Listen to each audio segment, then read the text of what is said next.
దేవుని సహాయం అనేది ప్రియమైన దేవుని బిడ్డలారా మనకు గొప్ప జయమునిస్తుంది, జయ జీవితంనిస్తుంది.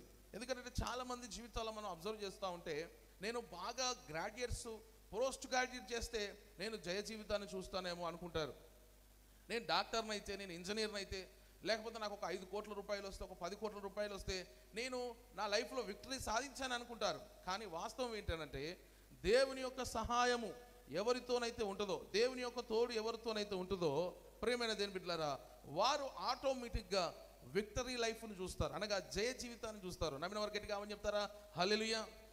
మనందరికీ జయ జీవితం కావాలి. ఎందుకంటే కుటుంబంలో జయ జీవితం కావాలి, వ్యక్తిగత జీవితంలో, సమాజ జీవితంలో, ఉద్యోగంలో, వ్యాపారంలో మనకు జయ జీవితం కావాలి. సౌలు చేతిలో నుండి దావీదు తప్పించబడ్డాడు అనంటే ఎంత గొప్ప విజయం.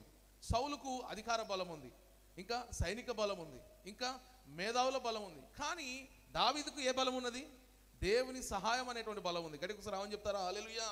సో కాబట్టి మన జీవితంలో ప్రియమైన దేవుని బిడ్డలారా, జయ జీవితాన్ని కలిగి మనం ఉండాలి అని అంటే ఖచ్చితంగా అనేక విషయంలో మనం జయం కలిగి ముందుకెళ్ళాలి అంటే దేవుని సహాయం మనం కోరుకోవాలి.